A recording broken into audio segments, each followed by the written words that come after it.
जय जगन्नाथ। जना अजणा चैनल को आपण मानक स्वागत। बंधुगण, आज आम जाना शुभ समय आसवा पूर्वर तुलसी गछ यही सबू संकेत दे था। हिंदू धर्म रे तुलसी गछ को अत्यंत पवित्र बोली कह जाए, कारण जो घरे देवी लक्ष्मी को प्रतिमूर्ति भाव में पूजा पाउथिबा तुलसी वास करती सेठारे केबे भी धन एवं प्राचुर्यर अभाव हुए ना। जो माने नियमित भाव में माता तुलसी को पूजा करती सेमानंक घरे देवी लक्ष्मी का दिव्य उपस्थित चिरस्थायी भाव में रही था। यह व्यतीत शास्त्र अनुजाई तुलसी गछ भविष्यतर घटना संपर्क में यथा भल एवं खराब समय आगमन को पूर्वर सूचित करे।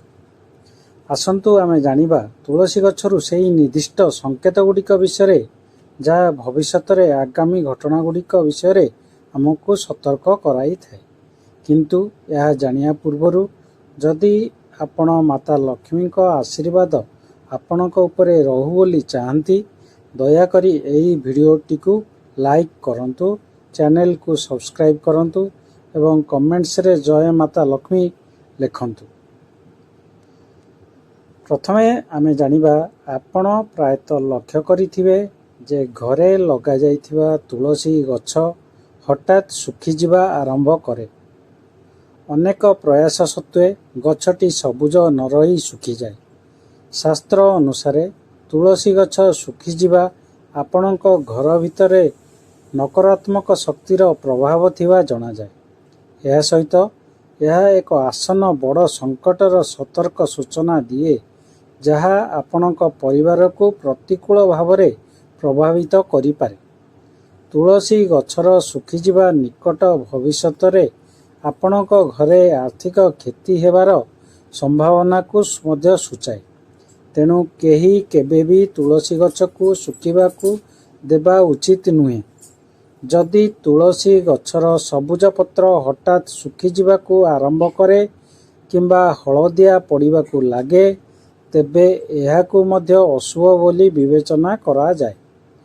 हलदिया पत्र झड़िबा एक प्राकृतिक प्रक्रिया होइथिले मध्य जदि सुस्थ सबुज पत्र झड़िबा को आरंभ करे तेबे यह आपणक घर मध्य रे घरोई कलह, संघर्ष किंबा संपत्ति बंटन को नहीं विवाद भली समस्यार संभावना उदय को सूचित करे।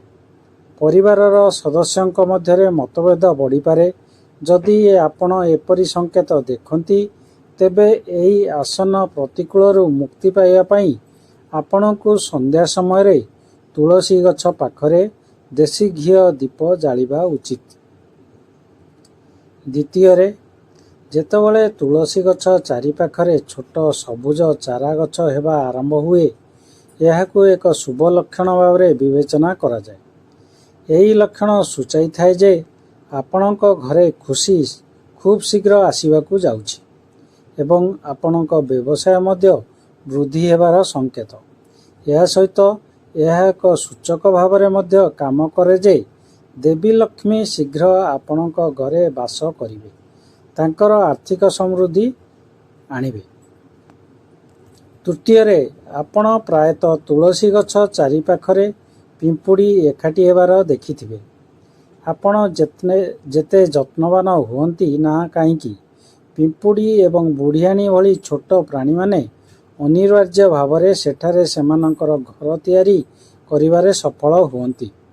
तथापि शकुन शास्त्र अनुसार यह एक अशुभ लक्षण भाव में जना जाए। यह सूचाई थाए जे जड़े बाहर लोक आपणक उपरे दुर्भाग्य आनीपारे किंबा आपण जड़े अजणा व्यक्ति जोगु आर्थिक क्षति सही पारंती। चतुर्थ रे जेतेबेले सुंदर सुंदर पक्षी तुलसी गछ उपरे बसिबा को आरंभ करती एवं तुलसी गछ को आहुरी सुंदर एवं सबुज सतेज देखा जाए। यह को एक अत्यंत शुभ लक्षण भाव में विवेचना करा जाए। यही लक्षण सूचाई थाए जे आपण खूब शीघ्र कौनसी लाभ पाइबा को जाउछंती एवं आपणक मनर इच्छा पूरण होई पारे। जदि तुलसी गछरे पक्षी माने विश्राम नियंती तेबे आपण विशेष भाव में आर्थिक लाभर एक ପୂର୍ବସୂଚକ ଭାବରେ ଧରାଯାଏ। ସଂଖ୍ୟା 5 ପ୍ରାୟତଃ ଦେଖାଯାଏ କୌଣସି ଲୋକ ସେମାନେ ଯେତେଥର ତୁଳସୀ ଗଛ ଲଗାନ୍ତି ନା କାହିଁକି ଏହା ବାରମ୍ବାର ଶୁଖିଯାଏ। ତୁଳସୀ ଗଛ କେବେ ବି ସେମାନଙ୍କ ଘରେ ବଢ଼ିବା ପରି ମନେ ହୁଏ ନାହିଁ, ନିରନ୍ତର ମରିଯାଏ। ଏହା ଏକ ସଂକେତ ଭାବରେ କାମ କରେ ଯେ ଆପଣଙ୍କ ଘରେ ନକାରାତ୍ମକ ଏବଂ ଅଶୁଭ ଶକ୍ତି ପ୍ରବେଶ କରିଛି। ଏହା ସହିତ ଏହା ପିତୃଦୋଷକୁ ମଧ୍ୟ ସୂଚାଇପାରେ। ଯଦି ଆପଣ ନିଜକୁ ଏପରି ପରିସ୍ଥିତିର ସମ୍ମୁଖୀନ ହେଉଛନ୍ତି, ତେବେ ଏହି କଷ୍ଟରୁ ମୁକ୍ତି ପାଇବା ପାଇଁ ଆପଣଙ୍କୁ ଗରିବମାନଙ୍କୁ ଦାନ କରିବା ଉଚିତ। ସଂଖ୍ୟା 6 ଯଦି ଏକ ତୁଳସୀ ଗଛ ନିୟମିତ ପାଣି ଦେବା ସତ୍ତ୍ୱେ ଶୁଖିଯାଏ ଏବଂ ପତ୍ର ଝଡ଼ିଯାଏ, ତେବେ ଏହାକୁ ଧନ ଏବଂ ସ୍ୱାସ୍ଥ୍ୟ ସମ୍ବନ୍ଧୀୟ ଏକ ଅଶୁଭ ସଂକେତ ଭାବରେ ଧରିନେବା ଉଚିତ। ଏହା ପରିବାର ମଧ୍ୟରେ ସମ୍ଭାବ୍ୟ ଆର୍ଥିକ କ୍ଷତି କିମ୍ବା ପରିବାରର କୌଣସି ସଦସ୍ୟଙ୍କ ରୋଗ ଆରମ୍ଭ ହେବାର ସୂଚନା ଦେଇପାରେ। ଏହା ମଧ୍ୟ ସୂଚିତ କରେ ଯେ ଘରେ କେହି ଆଘାତ ପାଇପାରନ୍ତି। ସଂଖ୍ୟା 7 ଯଦି ଏକ ତୁଳସୀ ଗଛ କାହାର ନଜର ଦୋଷ ଶିକାର ହୁଏ, ତେବେ ଏହା ପତ୍ର କଳା ହେବା ଆରମ୍ଭ ହେବ। ବାସ୍ତୁଶାସ୍ତ୍ରରେ ଏହି ଘଟଣା ଘରକୁ ଖରାପ ଦୃଷ୍ଟି ଦ୍ୱାରା ପୀଡ଼ିତ ହେବାର ସହିତ ଜଡ଼ିତ। ଏପରି ଘର ନକାରାତ୍ମକ ଶକ୍ତି ଦ୍ୱାରା ପ୍ରାଧାନ୍ୟ ବିସ୍ତାରିତ ହୁଏ। ଯଦି ଆପଣ ବାରମ୍ବାର ତୁଳସୀ ଗଛ ଲଗାନ୍ତି ତଥାପି ଏହା ବଢ଼ିବାରେ କିମ୍ବା ପ୍ରଫୁଲ୍ଲିତ ହେବାରେ ବିଫଳ ହୁଏ, ତେବେ ଏହା ଘର ମଧ୍ୟରେ ସକାରାତ୍ମକତାର ଅଭାବକୁ ସୂଚିତ କରେ। ଫଳସ୍ୱରୂପ ଏପରି ପରିବେଶରେ ତୁଳସୀ ଗଛ ଠିକ୍ ଭାବରେ ବଢ଼ିପାରେ ନାହିଁ। ସଂଖ୍ୟା 8 ଯଦି ଏକ ତୁଳସୀ ଗଛ ଅନୁକୂଳ ପାଗ ପରିସ୍ଥିତି ସତ୍ତ୍ୱେ ଶୁଖିଯିବା ଆରମ୍ଭ କରେ, ତେବେ ଏହା ସଂକେତ ଦିଏ ଯେ ଦେବୀ ଲକ୍ଷ୍ମୀ ପରିବାର ପ୍ରତି ଅସନ୍ତୁଷ୍ଟ ହୋଇଯାଇଛନ୍ତି ଏବଂ ସେଠାରେ ଦାରିଦ୍ର୍ୟରେ ପୀଡ଼ିତ ହେବାକୁ ଯାଉଛନ୍ତି। ସେହିପରି ଯଦି ତୁଳସୀ ଗଛର ପତ୍ର ହଳଦିଆ ପଡ଼ିଯାଏ, ତେବେ ଏହା ଘର ଭିତରେ ନକାରାତ୍ମକ ଶକ୍ତିର ଉପସ୍ଥିତିକୁ ମଧ୍ୟ ଦାୟୀ କରାଯାଏ। ଏହାର ପ୍ରତିକାର ପାଇଁ ଧାର୍ମିକ ପୂଜା କରିବା ଉଚିତ, ଘରକୁ ସଫାସୁତୁରା ରଖିବା ଉଚିତ ଏବଂ ପରିବାରର ସଦସ୍ୟମାନଙ୍କୁ ସେମାନଙ୍କର ଖରାପ ଅଭ୍ୟାସରେ ସୁଧାର ଆଣିବା ଉଚିତ। ସଂଖ୍ୟା 9 ବାସ୍ତୁଶାସ୍ତ୍ର ଅନୁସାରେ ଯଦି ଘରେ ବଢ଼ିଥିବା ତୁଳସୀ ଗଛ ହଠାତ୍ ଶୁଖିବାକୁ ଆରମ୍ଭ କରେ, ତେବେ ବୁଝିବା ଉଚିତ ଯେ ପରିବାର ଉପରେ ଏକ ସଙ୍କଟ କିମ୍ବା ବିପର୍ଯ୍ୟୟ ମାଡ଼ି ଆସୁଛି। ବାସ୍ତୁଶାସ୍ତ୍ର ଅନୁସାରେ ଶୁଖିଯାଇଥିବା ତୁଳସୀ ଗଛ ଦୁଃଖ ଏବଂ କଷ୍ଟର ପ୍ରତୀକ।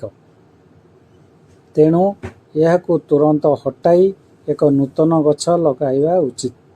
ସଂଖ୍ୟା 10 ବାସ୍ତୁଶାସ୍ତ୍ର ଅନୁସାରେ ପୂର୍ବ ଦିଗରେ ତୁଳସୀ ଗଛ କେବେ ବି ଲଗାଇବା ଉଚିତ ନୁହେଁ। ଏହା ବିଶ୍ୱାସ କରାଯାଏ ଯେ ଏପରି କରିବା ଦ୍ୱାରା ଘର ମଧ୍ୟରେ ଆର୍ଥିକ ସଙ୍କଟ ସୃଷ୍ଟି ହୋଇପାରେ। ଏହା ବଦଳରେ ତୁଳସୀ ଗଛକୁ ସର୍ବଦା ଉତ୍ତର କିମ୍ବା ଉତ୍ତର ପୂର୍ବ ଦିଗରେ ରଖିବା ଉଚିତ। ସଂଖ୍ୟା 11 ଶାସ୍ତ୍ର ଅନୁସାରେ ଯଦି ଘରେ ଥିବା ତୁଳସୀ ଗଛ ବାରମ୍ବାର ଶୁଖିଯାଏ, ତେବେ ଏହାକୁ ଘର ମଧ୍ୟରେ ପିତୃଦୋଷର ସଂକେତ ଭାବରେ ବ୍ୟାଖ୍ୟା କରାଯିବା ଉଚିତ। ଏହି ଅବସ୍ଥାକୁ ଦୂର କରିବା ପାଇଁ ଜଣେ ଗରିବ ଲୋକଙ୍କୁ ଦାନ କରିବା ଏବଂ ନିଜର ପୂର୍ବପୁରୁଷଙ୍କୁ ସମ୍ମାନ ଜଣାଇବା ପାଇଁ ତର୍ପଣ କରିବା ଉଚିତ। ସଂଖ୍ୟା 12 ଶାସ୍ତ୍ର ଅନୁସାରେ ରବିବାର ଦିନ ତୁଳସୀ ଗଛକୁ ଜଳ ଅର୍ପଣ କରିବା ଉଚିତ ନୁହେଁ। ଏହା ବିଶ୍ୱାସ କରାଯାଏ ଯେ ରବିବାର ଦିନ ମାତା ତୁଳସୀ ଭଗବାନ ବିଷ୍ଣୁଙ୍କ ଉଦ୍ଦେଶ୍ୟରେ ଏକ କଠୋର ନିର୍ଜଳା ବ୍ରତ ପାଳନ କରନ୍ତି। ତେଣୁ ରବିବାର ଦିନ ପାଣି ଅର୍ପଣ କରିବା ନିଷେଧ। କୁହାଯାଏ ଯେ ରବିବାର ଦିନ ତୁଳସୀ ଗଛକୁ ପାଣି ଅର୍ପଣ କରିବା ଦ୍ୱାରା ନକାରାତ୍ମକତା ବୃଦ୍ଧି ପାଏ ଏବଂ ଘରେ ଦାରିଦ୍ର୍ୟତା ନିୟନ୍ତ୍ରଣ ହୁଏ। ବୁଧ ହେଉଛି ଏହିପରି ଏକ ଗ୍ରହ ଯାହା ଅନ୍ୟ ଗ୍ରହର ସକାରାତ୍ମକ ଏବଂ ନକାରାତ୍ମକ ପ୍ରଭାବ ବ୍ୟକ୍ତିକୁ ସଞ୍ଚାର କରେ। ଯଦି କୌଣସି ଗ୍ରହ ଅଶୁଭ ଫଳ ପ୍ରଦାନ କରେ, ତେବେ ଏହାର ନକାରାତ୍ମକ ପ୍ରଭାବ ବୁଧ ସହିତ ଜଡ଼ିତ ବାସ୍ତୁ ଉପରେ ବିସ୍ତାର କରେ। ବିପରୀତ ଭାବରେ ଯଦି କୌଣସି ଗ୍ରହ ଶୁଭ ଫଳ ପ୍ରଦାନ କରେ ତେବେ ଏହାର ପ୍ରଭାବ ତୁଳସୀ ଗଛକୁ ନିରନ୍ତର ପ୍ରଫୁଲ୍ଲିତ କରିଥାଏ। ବୁଧଙ୍କ ମଙ୍ଗଳକାରୀ ପ୍ରଭାବରେ ଗଛ ଫୁଲ ଏବଂ ଫଳ ଦେବା ଆରମ୍ଭ କରେ। ପ୍ରତିଦିନ ସକାଳେ ଖାଲି ପେଟରେ 4ଟି ତୁଳସୀ ପତ୍ର ଖାଇବା ଦ୍ୱାରା ମଧୁମେହ, ରକ୍ତ ପରିଷ୍କାର, ବାତ ଓ ପିତ୍ତର ଅସନ୍ତୁଳନ ଭଳି ରୋଗ ଦୂର ହୁଏ। ଏହା ବ୍ୟତୀତ ଯଦି ଜଣେ ପ୍ରତିଦିନ ତୁଳସୀ ଗଛ ପାଖରେ ଆସନ ପକାଇ କିଛି ସମୟ ପାଇଁ ବସି ରହେ ତେବେ ଏହା ଆସ୍ଥମାରୁ ଶୀଘ୍ର ମୁକ୍ତି ପ୍ରଦାନ କରେ। ସଂଖ୍ୟା 13। ଘରେ ତୁଳସୀ ଗଛର ଉପସ୍ଥିତି ଘରେ ଡାକ୍ତର ରହିବା ସହିତ ସମାନ। ଏହା ବାସ୍ତୁ ଦୋଷଗୁଡ଼ିକୁ ସଂଶୋଧନ କରିବାରେ ମଧ୍ୟ ସକ୍ଷମ। ଆମର ଶାସ୍ତ୍ରଗୁଡ଼ିକର ଏହାର ଗୁଣର ବର୍ଣ୍ଣନାରେ ପରିପୂର୍ଣ୍ଣ। ପ୍ରକୃତରେ ଜନ୍ମରୁ ମୃତ୍ୟୁ ପର୍ଯ୍ୟନ୍ତ ତୁଳସୀର ମହତ୍ତ୍ୱ ରହିଛି। ଆପଣ କେବେ ଭାବିଛନ୍ତି କି ଏହି ନମ୍ର ଦେଖାଯାଉଥିବା ତୁଳସୀ ଗଛ ଆମ ଘର କିମ୍ବା ବାସସ୍ଥାନ ମଧ୍ୟରେ ସମସ୍ତ ଦୋଷକୁ ଦୂର କରିବାରେ ଶକ୍ତି ରଖେ। ଏହାଦ୍ୱାରା ଆମର ଜୀବନକୁ ରୋଗମୁକ୍ତ କରିଥାଏ। ସଂଖ୍ୟା 14। ତୁଳସୀ ଗଛ ଆମ ଶାସ୍ତ୍ରରେ ଏକ ପୂଜ୍ୟ ଦେବତା ମାନ୍ୟତା ପାଇଛି। ମାତା ତୁଳସୀ ଭାବନାରେ ସମ୍ମାନିତ କରାଯାଏ। ଆମେ ପ୍ରତିଦିନ ଏହାକୁ ପୂଜା କରୁ। ଆଧୁନିକ ରାସାୟନିକ ବିଜ୍ଞାନ ମଧ୍ୟ ଏହାର ଲାଭଦାୟକ ଗୁଣଗୁଡ଼ିକୁ ସ୍ୱୀକାର କରେ। ଏହା କେବଳ ଉପସ୍ଥିତି, ଶାରୀରିକ ସ୍ପର୍ଶ, ସେବନ ଶରୀର ପାଇଁ ଲାଭଦାୟକ ଏବଂ ଏହା ପାରିପାର୍ଶ୍ୱିକ ବାତାବରଣକୁ ପବିତ୍ର କରିବାରେ ମଧ୍ୟ ସହାୟକ ହୁଏ। ସଂଖ୍ୟା 15। ଶାସ୍ତ୍ର ଅନୁସାରେ ବିଭିନ୍ନ ପ୍ରକାରର ତୁଳସୀ ଗଛ ରହିଛି। ଏଗୁଡ଼ିକ ମଧ୍ୟରେ ପ୍ରମୁଖ ହେଉଛି ଶ୍ରୀକୃଷ୍ଣ ତୁଳସୀ, ଲକ୍ଷ୍ମୀ ତୁଳସୀ, ରାମ ତୁଳସୀ, କାଳୀ ତୁଳସୀ ଏବଂ ନିୟମ ତୁଳସୀ। ପ୍ରତ୍ୟେକର ଭିନ୍ନ ଭିନ୍ନ ଗୁଣ ଅଛି ଏବଂ ଶରୀର ଉପରେ ଏକ ନିର୍ଦ୍ଦିଷ୍ଟ ଚିକିତ୍ସା ପ୍ରଭାବ ପକାଇଥାଏ। ବିଶେଷ କରି ନାକ, କାନ, କାଶ ଏବଂ ହାର୍ଟ ବେମାରୀ ସହିତ ଜଡ଼ିତ ରୋଗକୁ ନାଶ କରିବାରେ ମଧ୍ୟ ସକ୍ଷମ। ସଂଖ୍ୟା 16। ବାସ୍ତୁ ଦୋଷ, ସ୍ଥାପତ୍ୟ କିମ୍ବା ସ୍ଥାନିକ ଅସନ୍ତୁଳନ ସଂଶୋଧନ କରିବା ପାଇଁ ଏକ ତୁଳସୀ ଗଛ ଅଗ୍ନି କୋଣ, ଦକ୍ଷିଣ ପୂର୍ବ କୋଣରୁ ବାହ୍ୟ କୋଣ, ଉତ୍ତର ପଶ୍ଚିମ କୋଣ ପର୍ଯ୍ୟନ୍ତ ବିସ୍ତୃତ ଖୋଲା ସ୍ଥାନରେ ଲଗାଯାଇପାରେ। ଯଦି କୌଣସି ଖୋଲା ପଡ଼ିଆ ଉପଲବ୍ଧ ନାହିଁ ତେବେ ତୁଳସୀକୁ ପାତ୍ରରେ ଲଗାଇ ତାହାକୁ ଏହାର ଉପଯୁକ୍ତ ସ୍ଥାନରେ ରଖାଯାଇପାରିବ। ସଂଖ୍ୟା 17। ରୋଷେଇ ଘର ପାଖରେ ଏକ ତୁଳସୀ ପାତ୍ର ରଖିବା ଦ୍ୱାରା ପାରିବାରିକ କଳହ ଦୂର ହୁଏ। ପୂର୍ବ ଦିଗରେ ଏକ ଝରକା ପାଖରେ ଏହାକୁ ରଖିବା ଦ୍ୱାରା ପୁଅର ଜିଦ୍କୁ ନିୟନ୍ତ୍ରଣ କରାଯାଇପାରିବ ଯଦି ସେ ଅହଙ୍କାରୀ ହୁଏ। ଏହା ବ୍ୟତୀତ ଯଦି ଘରେ କୌଣସି ପିଲା ସୀମା ଲଙ୍ଘନ କରେ ଅର୍ଥାତ୍ ପିତାମାତାଙ୍କ ନିୟନ୍ତ୍ରଣ ବାହାରେ କାର୍ଯ୍ୟ କରେ ତେବେ ପୂର୍ବ ଦିଗରେ ଏକ ତୁଳସୀ ଗଛ ରଖିବା ଲାଭଦାୟକ ପ୍ରମାଣିତ ହୁଏ। ତୁଳସୀ ଗଛରୁ 3ଟି ପତ୍ର ପିଲାକୁ ଯେକୌଣସି ପ୍ରକାରେ ଖାଇବାକୁ ଦେବା ସେମାନଙ୍କୁ ଶୃଙ୍ଖଳିତ ଆଚରଣ ଗ୍ରହଣ କରିବାକୁ ଉତ୍ସାହିତ କରେ। ସଂଖ୍ୟା 18। ଯଦି ଝିଅର ବିବାହରେ ବିଳମ୍ବ ହୁଏ ତେବେ ଅଗ୍ନିକୋଣ, ଦକ୍ଷିଣ ପୂର୍ବ କୋଣରେ ଏକ ତୁଳସୀ ଗଛ ଲଗାଇବା ଏବଂ ଝିଅ ପ୍ରତିଦିନ ତୁଳସୀରେ ଜଳ ଅର୍ପଣ କରି ଗୋଟିଏ ପରିକ୍ରମା କରିବା ଦ୍ୱାରା ବିବାହ ଶୀଘ୍ର ହୋଇପାରେ ଏବଂ ଏହା ଏକ ଅନୁକୂଳ ମେଳରେ ହେବା ନିଶ୍ଚିତ କରିପାରେ।